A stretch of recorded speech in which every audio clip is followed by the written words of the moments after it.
Breaking news. Telangana రాష్ట్రం మొత్తం ఎంతో ఆసక్తికరంగా ఎదురుచూస్తున్న జూబ్లీహిల్స్ ఉప ఎన్నిక ఈరోజు ప్రారంభమైంది. పోలింగ్ ప్రారంభమైంది 7 గంటలకే. ఈరోజు అన్ని డివిజన్లలో మొత్తం 407 బూత్ స్థాయిలలో ఈరోజు పోలింగ్ ప్రారంభమైంది. ఈ సందర్భంగా బీఆర్ఎస్ అభ్యర్థి మాగంటి సునీత తన ఓటు హక్కును వినియోగించుకున్నారు. ఎల్లారెడ్డిగూడ శ్రీకృష్ణదేవరాయ బూత్లో తన ఈ పిల్లలతో కలిసి వెళ్ళి బీఆర్ఎస్ అభ్యర్థి మాగంటి సునీత తన ఓటు హక్కును వినియోగించుకున్నారు. అంతేకాకుండా ఇక తదితర ఎమ్మెల్యేలు ఎమ్మెల్సీలు కూడా బూత్ స్థాయిల్లో ఓటు హక్కును వినియోగించుకుంటున్నారు. ఆ స్థానికంగా ఉన్నవారు అలాగే దానికి సంబంధించిన ప్రతి ఒక్క కార్యక్రమాన్ని కూడా వారు దగ్గరుండి చేసుకుంటున్నారు. అయితే అక్కడక్కడ మొత్తం 7 డివిజన్లలో మొత్తం 407 బూత్లు ఉన్నాయి. ఆ 407 బూత్లలో అక్కడక్కడ కాస్త ఉద్రిక్తమైన పరిస్థితులు కూడా నెలకొంటున్నాయి. ఈ నేపథ్యంలో చూసుకుంటే షేక్పేట డివిజన్లో కాస్త ఉద్రిక్తత పరిస్థితి నెలకొన్నది. ముఖ్యంగా అక్కడున్న బూత్ స్థాయిలో ఉన్న కార్యకర్తలు కావచ్చు, బూత్ ఏజెంట్లు కావచ్చు, వారి మధ్యలో కాస్త వాగ్వాదం అయితే చోటు చేసుకుంటుంది.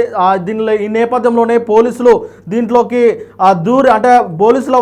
పోలీసులు కలుగజేసుకొని వారిని అయితే సమన్వయపరుస్తూ ఉన్నారు. మొత్తం మీద షేక్పేటలో ఉన్న బీఆర్ఎస్ కాంగ్రెస్ కార్యకర్తల మధ్య కాస్త ఉద్రిక్తమైన పరిస్థితి నెలకొన్నది. అయితే వారు ముందస్తుగా పోలింగ్ ఏజెంట్లు ఏర్పాటు చేసుకున్న టేబుల్ల గురించే ఈ వివాదం అన్నట్టు తెలుస్తూ ఉన్నది. ఇక మాగంటి సునీత అయితే తన ఓటు హక్కును వినియోగించుకున్నారు. ఈ సందర్భంగా మీడియా ముఖంగా తను మాట్లాడుతూ అందరూ ఓటు హక్కును వినియోగించుకోవాలని తను పిలుపునిచ్చారు. ఇక అందరూ తమ ఓటు హక్కును ఖచ్చితంగా వినియోగించుకోవాలి. ప్రతి డివిజన్లో నియోజకవర్గంలోని ప్రతి ఓటరు తమ ఓటు హక్కును వినియోగించుకోవాలి. ఎందుకంటే ఓటు అనేది పౌరుడి యొక్క ప్రాథమిక హక్కుగా తను అభివర్ణిస్తూ తను మాట్లాడారు. ఈ సందర్భంగా ప్రతి ఒక్కరు ఓటు హక్కును వినియోగించుకోవడంలో ఎలాంటి అవాంతరాలు ఉండొద్దు, ఎలాంటి ప్రలోభాలకు లోపడొద్దు అని చెప్పేసి ఆమె అయితే మాట్లాడుతూ ఉన్నారు. ఏది ఏమైనప్పటికీ ఈరోజు ఉదయం 7 గంటలకు అన్ని బూత్లలో అలాగే మొత్తం 7 డివిజన్లలో పోలింగ్ అయితే ప్రారంభమైంది. ఇక పోలీసుల కట్టుదిట్టల మధ్య, భద్రతా బలగాల మధ్య ఈ ఎన్నిక అనేది చాలా ప్రశాంతంగా జరుగుతుంది అని అధికారులు చెప్తున్నప్పటికీ డివిజన్ స్థాయిలో అక్కడక్కడ చిన్న చిన్న గొడవలు, ఉద్రిక్తమైన పరిస్థితులు అయితే నెలకొంటా ఉన్నాయి. ఇక షేక్పేట డివిజన్లో అయితే తాజాగా పోలీసులతోటి కాంగ్రెస్ కార్యకర్తలు, కాంగ్రెస్ ఏజెంట్లు అయితే వాదిస్తూ ఉన్నారు. దీనికి కారణము పోలింగ్ బూత్ వద్ద ఏజెంట్లు ఏర్పాటు చేసుకున్న టేబుల్లే దీనికి ఈ గొడవకు కారణం అన్నట్టు తెలుస్తూ ఉన్నది. బీఆర్ఎస్ ఏజెంట్ల టేబుల్ ఏర్పాటు చేసుకున్నారు. అలాగే కాంగ్రెస్ ఏజెంట్లు కూడా షేక్పేటలో టేబుల్ ఏర్పాటు చేసుకున్నారు.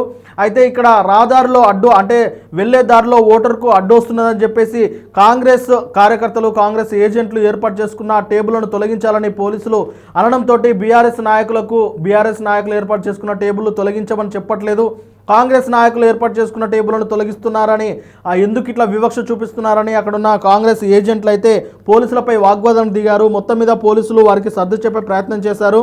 ఇక ఈ నేపథ్యంలోనే పోలీసులకు అలాగే కాంగ్రెస్ కార్యకర్తలకు మధ్య కాస్త ఉద్రిక్తమైన పరిస్థితి అయితే నెలకొన్నది. కాస్త వాగ్వాదాలు కూడా జరిగినాయి. అలాగే దీనిపైన ఇటు పోలీసు బలగాలు అలాగే భద్రతా బలగాలతో పాటు ఇటు ప్రతిపక్షాలు, విపక్షాలు కూడా పూర్తి స్థాయిలో దృష్టి పెట్టాయి. మొత్తం మీద పోలింగులు సవ్యంగా జరగాలని, ఎక్కడ ఎలాంటి అవాంతరమైన పరిస్థితులు లేకుండా జరగాలని చెప్పేసి వారైతే చెప్తా ఉన్నారు. అయితే కొంతమంది మాత్రం యథేచ్ఛగా పోలింగ్ కేంద్రాల వద్ద తిరుగుతూ ఓటర్లను మభ్యపెడుతున్నారు కాంగ్రెస్ కార్యకర్తలు అంటూ బీఆర్ఎస్ శ్రేణులు అయితే పెద్ద ఎత్తున ప్రచారం చేస్తూ ఉన్నారు. సోషల్ మీడియాలో రాస్తా ఉన్నారు. అలాగే రాయమండ్ నగర్ డివిజన్ ఎస్డిపి హోటల్ వద్ద ఎమ్మెల్సీ శంకర్ తన అనుచరులతో హల్చల్ చేస్తున్నట్టయితే దీనికి సంబంధించి విజువల్స్ కూడా ఇప్పుడు సోషల్ మీడియాలో వైరల్ చేస్తూ ఉన్నారు. మొత్తం మీద షేక్పేట డివిజన్లో బూత్ నెంబర్ 28లో సినీ దర్శకుడు రాజమౌళి తన ఓటు హక్కును వినియోగించుకున్నారు ఇప్పుడే. అయితే ఇలాంటి నేపథ్యంలో మొత్తం మీద జూబ్లీహిల్స్ నియోజకవర్గంలో చాలామంది స్టార్ క్యాంపెయినర్లు అలాగే చాలామంది బూత్ స్థాయి వ్యక్తులు కూడా విపరీతమైన ప్రచారం అయితే నిర్వహించారు. కానీ ఎంతవరకు పోలింగ్ అవుతుంది, ఎందుకంటే లాస్ట్ టైము ఇక్కడ దాదాపు 60% మాత్రమే పోలింగ్ అయిందన్నట్టు కొన్ని నివేదికలు ఉన్నాయి 2023 అసెంబ్లీ ఎన్నికలో. అయితే ఇప్పుడు ఎంతవరకు పోలింగ్ అవుతుంది, ఈ పోలింగ్ను బట్టే ఫలితాలు కూడా మారే అవకాశం ఉంటుందని చెప్పేసి నిపుణులు భావిస్తూ ఉన్నారు. ఇప్పటికైతే ప్రతి డివిజన్లో ప్రతి బూత్లో పోలింగ్ అయితే కాస్త మందగానే కాస్త నెమ్మదిగా జరుగుతుందని చెప్పేసి తెలుస్తూ ఉన్నది. ఎందుకంటే ఉదయం 7 గంటలకే పోలింగ్ స్టార్ట్ అయింది కాబట్టి ఇక మెల్లమెల్లగా పోలింగ్ పెరిగే అవకాశం అయితే కనిపిస్తూ ఉన్నది.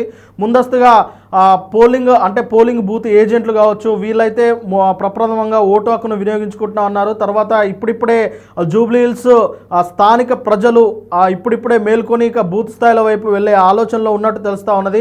మొత్తం మీద ఈరోజు సాయంత్రం వరకు ఎంతవరకు పోలింగ్ అవుతుంది, ఆ పోలింగ్లో ఎవరికి ఏ పార్టీకి ఎంత గెలిచే అవకాశం ఉంటుంది అనేది ఎగ్జిట్ పోల్స్ రూపంలో మరొకసారి వోల్గా న్యూస్, వోల్గా టైమ్స్ మీ ముందుకు వస్తుంది.